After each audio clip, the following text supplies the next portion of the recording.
All right, so we're walking through how to set up a call booking funnel. We'll just walk through the check setup and what all is needed. So the first thing we need to do, come over to sites and go high level, and then you can just go to survey and then go to builder, and then you can just add a new survey.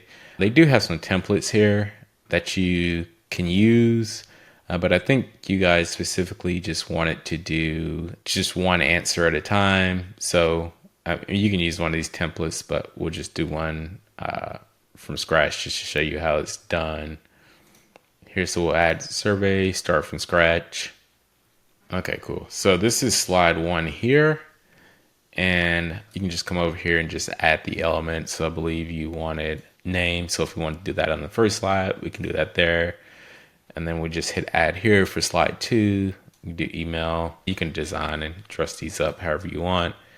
And then the next we wanted to do phone. You can leave that messaging there or get rid of it.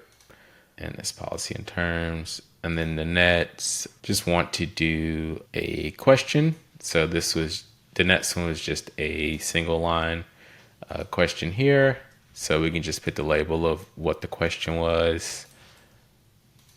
This was, what did you discover in the class? You could put it there. You could put it in a placeholder too. So wherever we wanted to put it, I'll just put it there above. And then the next, we wanted another question here. We'll just do this multi-line. Again, you just want to change it. And if you want to add a description to the field, you can add it there as well. And then we can check and make those hidden or required if we want to. Then we'll just do the next question here. Again, this would be another multi-line. The question there. And then we can just do step 7 there. And then we can save it.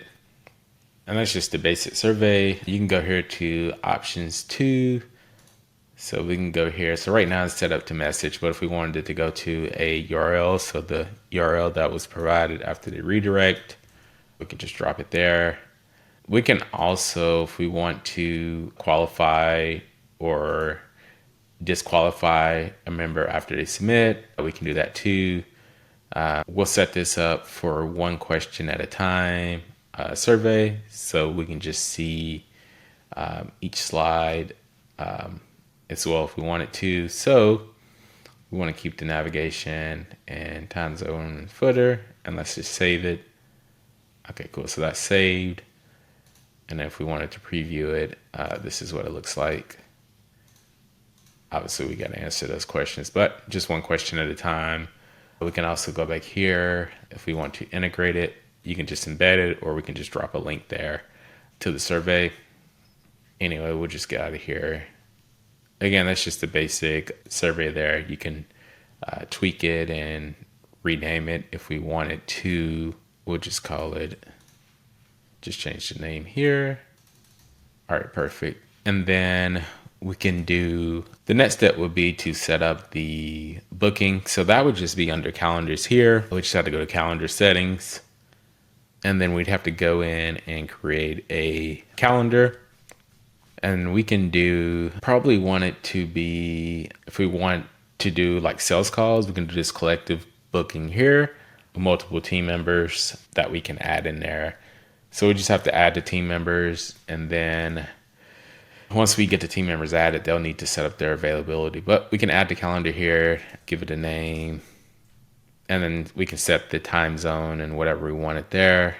Give the calendar a link, and then just confirm.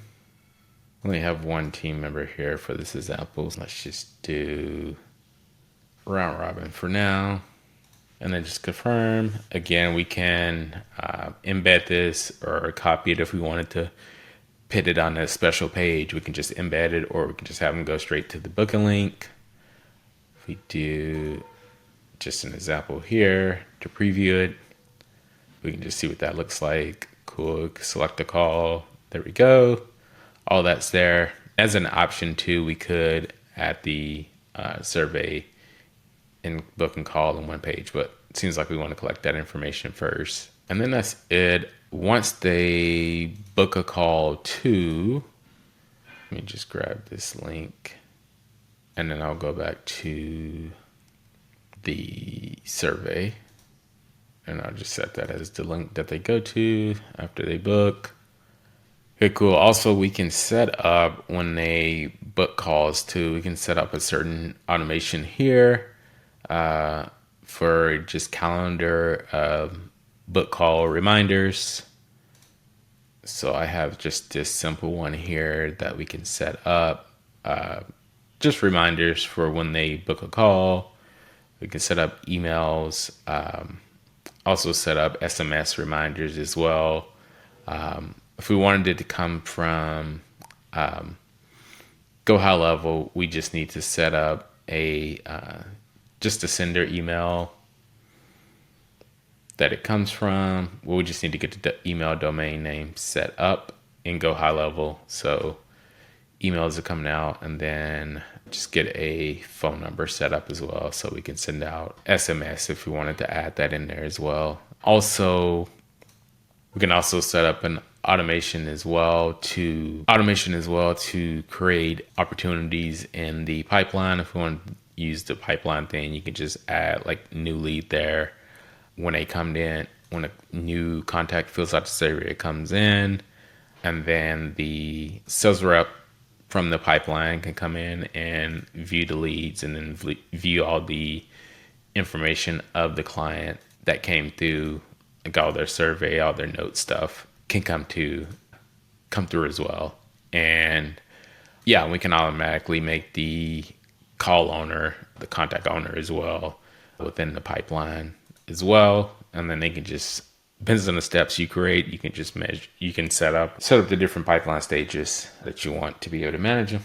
And then that way you can use it all through Go HighLevel. All the client contact info is there. The survey info is all here. So you see it all just in one spot. I'll go through and just fill out a test survey real quick here. And then once we submit, it comes here to allow a call to be booked. You just select it. I believe I can make all this information sticky as well, so you don't have to re-enter it. And then that's it. And then just schedule meeting. Cool, get to Google Calendar, all that. And then I have Zoom integrated here, so it just gives the Zoom link. But we can adjust all that on the call calendar if we wanted to. And now we'll go back here to the contact. And let me just find that contact that just came through. Okay, cool. We can see all the test results came through on the contacts information. It just set those questions up for under additional info. So you can see it there on the contact record account. If we set up an opportunity with it too, that would be there as well. But I didn't set up automation for the opportunity, so that's not there, but it would add there. And then we can see the appointment info too on the contact record, as well as under calendars. The sales rep will be able to see all their appointments as well, just under the appointment view. So here's the appointment that I set up. We can see the calendar that it came through as well. And then I can click there and then go back to the contact and see the survey information. So just see the info under additional steps. It just adds there automatically. And I think that's it. Quick walkthrough of how to do it.